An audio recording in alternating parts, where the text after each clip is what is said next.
College में गर्मियों की छुट्टियां होने पर राधिका और रोहन अपने दोस्त मनोज और शिल्पा के साथ परिवार के पुराने फार्म हाउस पर घूमने जाने का प्लान बनाते हैं।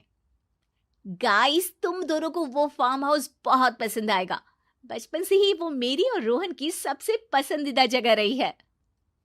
पर मैंने तो इतने सालों में तुम्हारे मुंह से कभी फार्म हाउस का नाम तक नहीं सुना।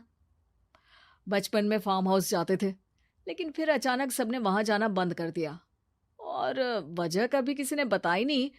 पर अब हम चारों मिलकर वहां धमाल करेंगे।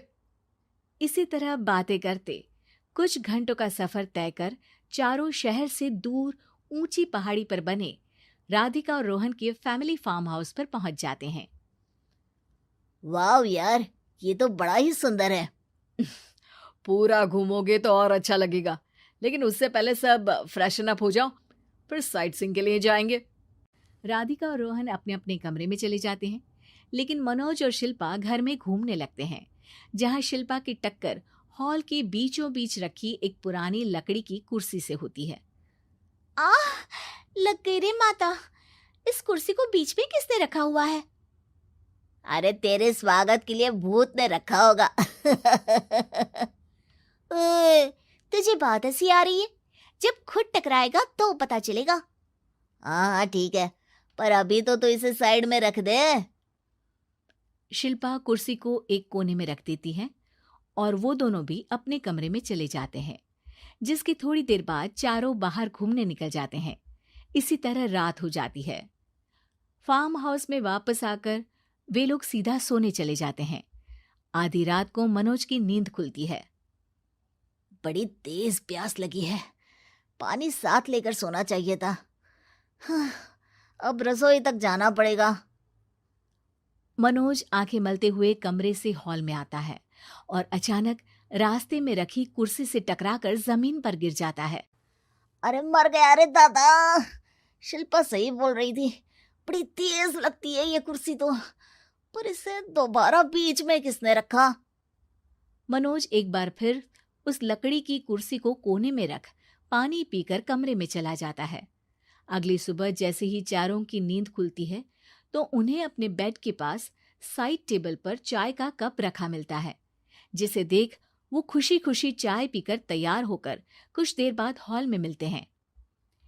थैंक यू यार राधिका, मुझे नहीं पता था कि तू इतनी अच्छी चाय बनाती है। वैसे मुझे उस बेड टी की बहुत जरूरत थी। ये और चाय, अरे इसे तो पानी तक उबालना नहीं आता। मतलब तूने हमारे लिए चाय बनाई क्या दोस्त? अरे चल पागल है क्या, इतना भी प्यार नहीं है मुझे कि तुम्हारे लिए बेड टी बनाऊं।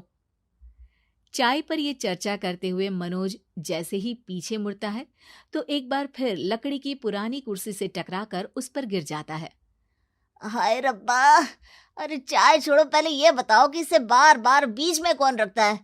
कल रात ही मैंने इसे साइड किया था। तुम पहले ये बताओ कि चाय किसने बनाई थी? सबकी बातों को कुछ देर ध्यान से सुनने के बाद राधिका हैरानी से कुर्सी की तरफ देखने लगती है। भूत दीदी। राधिका की बात सुन आपस में झगड़ रहे सारे दोस्त शांत हो जाते हैं। क्या बोला अभी तूने? अरे पर अब वो यहाँ कैसे हो सकती हैं? क्यों नहीं हो सकती? हमने यहाँ आना छोड़ा था, पर उन्होंने तो घर नहीं छोड़ा ना।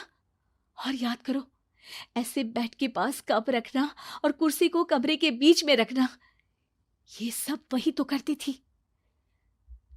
ये तुम दोनों किसकी बात कर रहे हो? अरे जो भी हो, कुछ अच्छा तो बिल्कुल नहीं लगता। अब देखो, डरने की कोई जरूरत नहीं है। वो सालों से इस घर में रहने वाली भूत दीदी है। वो बचपन से ही हमारे यहाँ आने पर एक बड़ी बहन की तरह हम दोनों का ख्याल रखती हैं। ओए, पगला गया है क्या? शिल्पा, मुझे यहाँ नहीं रहना, तू भी मेरे साथ ही चल। ये दोनों तो पागल हो गए हैं। जहां मनोज डर से वापस जाने की बात कर रहा होता है, वहीं शिल्पा अपने फोन में बिजी होती है। क्या तुम्हें यहाँ की सिचुएशन समझ में नहीं आ रही जो फोन में लगी हो? जिसे जो करना है करो, मैं तो जा रहा हूँ। मनोज हड़बड़ाहट में अपने कमरे की तरफ जाता है, जिसके साथ राधिका और मोहन भी उसे रोकने के लिए पीछे पीछे जाते हैं, लेकिन शिल्पा वो तो अभी भी फोन में लगी रहती है। कुछ देर बाद जब वो तीनों दोबारा हॉल में वापस आते हैं तो शिल्पा को सबके पैक्ड बैग्स के साथ देखकर हैरान रह जाते हैं। ये सब क्या है शिल्पा? यहाँ हम इसे समझा रहे हैं और तुम हमारे बैग्स भी पैक कर कर लेकर आई। अरे आखिर में फोन से बाहर निकलकर कुछ किया तो सही इसने। दोस्तों देखो, कल से हम यहाँ हैं। भूत दीदी ने कुछ किया नहीं ना? फिर डर क्यों रहे हो? 4 दिन और रुकोगे तो पता चलेगा कि क्या होगा। मतलब? इस पर शिल्पा उन तीनों को फार्म हाउस से बाहर लाकर फोन में पुरानी न्यूज का आर्टिकल दिखाती है। सालों पहले यहाँ रह रही औरत ने अपने दोनों बच्चों को सुबह सुबह दूध में जहर पिलाकर मार दिया और फिर हॉल में उस कुर्सी पर खड़े होकर खुद भी फांसी लगा ली थी। तुम्हारी बातों से मुझे इस केस की याद आ गई। गूगल किया तो पता चला कि ये वही फार्म हाउस है। अभी भी यहाँ रहना चाहते हो जिससे कुछ दिनों में वो सबको थोड़ा थोड़ा जहर देकर मार दे? अरे पर ये दोनों तो बचपन से यहाँ आ रहे हैं, फिर इन्हें अभी तक कुछ क्यों नहीं हुआ? वो तो पापा बताते हैं कि हम आते थे। हाँ, और मुझे भी एक बार का ही याद है। वाह, और कहानियां तो ऐसे सुना रहे थे जैसे सदियों से यहीं रहते हो। तीनों ये बात कर ही रहे होते हैं कि अचानक फार्म हाउस में से एक आवाज सुनाई देती है। मैं यहाँ किसी को जिंदा नहीं रहने दूंगी, किसी को नहीं।